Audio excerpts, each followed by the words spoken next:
እንደምን አላችሁ? እንዴት ናችሁ? ሁሉ ደህና፣ ሁሉ ሰላም። ጌታ ክብር ይውሰድ። እንኳን ለጌታችንና ለመድኃኒታችን ለኢየሱስ ክርስቶስ ልደት በዓል በሰላም አደረሳችሁ እያልኩ ነገ ሮብ ታኅሳስ 29 ከ6 ሰዓት እስከ 8 ሰዓት የሚቆይ ፕሮግራም አለ። በዛ ፕሮግራም ላይ ተገኝታችሁ ተካፈሉ። እግዚአብሔር ሕይወታችሁን፣ ቤታችሁን፣ መንገዳችሁን፣ ኑሯችሁን፣ መውጣት መግባታችሁን እግዚአብሔር ይባርካችሁ። በጌታ በኢየሱስ ክርስቶስ ስም ይህ ጊዜ ለእናንተ የለውጥ ጊዜ እንዲሆን፣ ይህ ጊዜ ለእናንተ የሳቅ ጊዜ እንዲሆን፣ የእረፍት ጊዜ እንዲሆን፣ የመባረክ ጊዜ እንዲሆን እጸልያለሁ በኢየሱስ ክርስቶስ ስም። ኢየሱስ ክርስቶስ የተወለደ ጊዜ ሄሮድስ ደንግጧል እና እንዴት ሊሆን ይችላል በማለት ኢየሱስ ክርስቶስን ለመግደል ለማስገደል ብዙ ሙከራ አድርጓል። ብዙ ጥሯል። ብዙ ለማጥፋት ሙከራ አድርጎ ነበር። የእግዚአብሔር እጅ የእግዚአብሔር ጣት ግን ለሄሮድስ አሳልፎ አልሰጠም። ኢየሱስ ክርስቶስ የዓለምን ኃጢአት የሚያስወግድ ከድንግል ማርያም እንደሚወለድ እግዚአብሔር በብዙ መንገድ በብዙ ነቢያቶች ተናግሮ የነበረው ቃል መፈጸም ስላለበት ያ ቃል ከሆነ በኋላ ንጉሥ ሄሮድስ በጣም ከልክ በላይ እንደደነገጠ፣ ከልክ በላይ እንደፈራ፣ ከልክ በላይ ደግሞ እንደተጨናነቀ መጽሐፍ ቅዱስ ይናገራል። ሌላ ለመግደል ምቹ ጊዜ ፈልገው እናንተ እንደምትሰግዱት እኔም እሰግዳለሁ ያለበትን ቦታ አሳዩ ብሎ ለሰባ ሰገል እንደገና ማለት እንደተናገረ መጽሐፍ ቅዱስ ላይ ተጽፎ እናገኛለን። ይሁን እንጂ ያሰበው አልተሳካም፣ ያቀደው አልተሳካም። ሐሳቡ ምን ሆነ? ተራ ሆነ። ምንም እንደገና ማለት ነውና ቢናገር ቢያወራ ሊሆን አልቻለ። ከምስራቅ ወደ ኢየሩሳሌም መጥቶ የተወለደው የአይሁድ ንጉሥ ወዴት ነው? በምስራቅ ኮከብን አይተን ልንሰግድለት መጥተናል ሲሉ ጠየቁ። ንጉሥ ሄሮድስ ይህንን በሰማ ጊዜ ታወከ።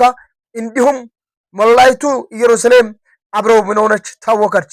እርሱም የካህናት አለቆችና የአይሁድ ሃይማኖት መምህራን በሙሉ ሰብስቦ ክርስቶስ የት እንደሚወለድ ጠየቃቸው። እነርሱም በይሁዳ ቤተልሔም ነቢዩ እንዲህ ብሎ ጽፏልና አሉት። በይሁዳ ምድር የምትገኝ አንቺ ቤተልሔም ከሌሎች የይሁዳ ገዢዎች በምንም አታንሽም፣ የሕዝቤ የእስራኤል ጠባቂ የሚሆን ከአንቺ ይወጣልና።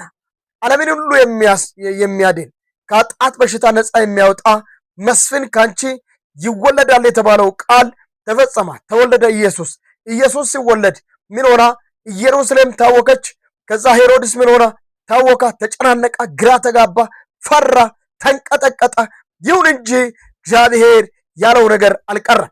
ከዛም በኋላ ሄሮድስ ጠቢባንን በምስጢር አስጠርቶ በመነጋገር ኮከቡ የሚታይበትን ትክክለኛ ጊዜ ተረዳ።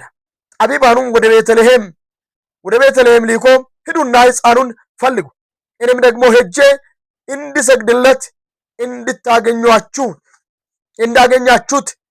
እንዳገኛችሁት ተመልከቱት፣ እንዳገኛችሁት ወደ እኔ ተመልሳችሁ የት እንዳለ ንገሩኝ አላቸው።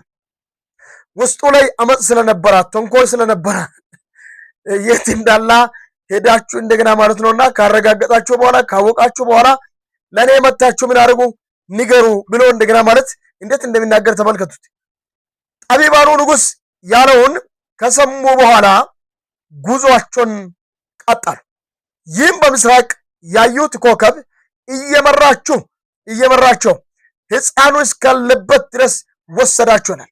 በጣም የእግዚአብሔር እኮ እጁ እንደገና የእግዚአብሔር ኃይሉ በጣም የሚገርም ኮከቡ እንደገና እየመራ ሕፃኑ እስካለበት ድረስ ወስዶ እንደገና ሰባ ሰገሎቹን ምን አድርገው አደረሰ። ከዛ ደረሱ። ኮከቡንም እንደገና ሲያዩ ከመጠን በላይ ምን ሆኑ ይላል? ተደሰቱ ይላል። ተመልከቱት። በእናንተ ስኬት ላይ፣ በእናንተ ኑሮ ላይ፣ በመውጣት መግባታችሁ ላይ የሚደሰት አለ፣ የሚበሳጭ አለ፣ መግደል የሚፈልግ አለ፣ ማጥፋት የሚፈልግ አለ። ይሁን እንጂ እግዚአብሔር ለሚያጠፋው አሳልፎ አይሰጣችሁ።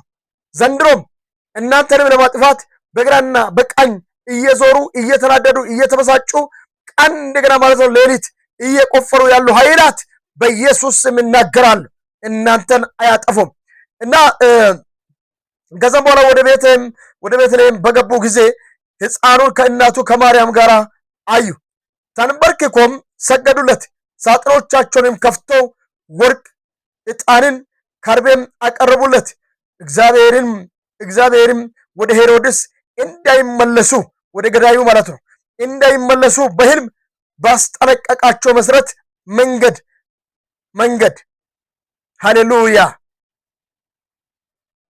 በሌላ አቅጣጫ ነው የሄዱት። በሌላ አቅጣጫ ነው የተመለሱት። በዛ መንገድ እንዳይሄዱት እግዚአብሔር በሌሊት ምን አደረጋቸው? አስጠነቀቃቸው። ሊገል እንደገና ሊያጠፋ እንደፈለጋ እግዚአብሔር ስላወቀ ማለት ነው። ባስጠነቀቃቸው መሰረት መንገድ ይላል ወደ እግራቸው ተመለሱ ይላል እና ሄሮድስ ጋር ሳይደርሱ እዚህ ነው ያለው ምናምን ብለው እንደገና ሳይነግሩ እግዚአብሔር በተናገረው መሰረት እነሱ እንደገና መቶ በሌላ አቅጣጫ ወደ አገራቸው እንደተመለሱ መጽሐፍ ቅዱስ ይናገራል። ከዛም በኋላ ወደ ግብፅ ሽሽት ይላል መጽሐፍ ቅዱስ። እዚህ ጋር ጠቢባኑ ከሄዱ በኋላ የጌታ መልአክ ለዮሴፍ በሕልም ተገልጦ ተነስ የምትመልስበትን ጊዜ እስኪያስታውቅ ድረስ ሕፃኑንና እናቱን ይዘ ወደ ግብፅ በመሸሽ በዛ ቆይ፣ ሄሮድስ ሕፃኑን ሊገድለው ይሻልና አለው እግዚአብሔር። ይሄ ጨካኝ ሰውዬ፣ ይሄ ጨካኝ ንጉሥ ሕፃኑን ለመግደል ይፈልጋልና እኔ ተመለስ ና ብዬ እስከሚናገር ድረስ ጊዜውን እኔ እስከሚያሳውቅ ድረስ አንተ እዚህ መቆያት የለብህም፣ ወደ ግብፅ ሂድ፣ ግብፅ ላይ ቆይ ብሎ እግዚአብሔር ከተናገረ በኋላ ስለዚህም ዮሴፍ ተነሳ፣ ሕፃኑንና እናቱንም ይዞ በሌሊት ወደ ግብፅ ሄዳ ይላል እና ኢየሱስን ይዞ የኢየሱስን እናት ማርያምን ይዞ ዮሴፍ ወደ ግብፅ ሄደው በሌሊት ነው።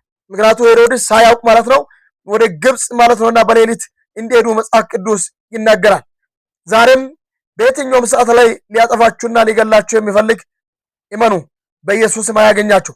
በዛም ሄሮድስ እስከ ሞተበት ጊዜ ድረስ ኖረ ይላል።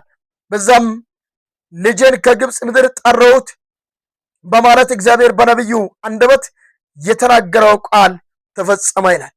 ግን ልጄን ወዴት ከግብፅ ጠራሁት ያለው ቃል በነቢዩ እንደገና ቀድሞ በብሉይ ኪዳን ላይ እግዚአብሔር ተናግሮ የነበረው ቃል እንደተፈጸመ መጽሐፍ ቅዱስ ይናገራል።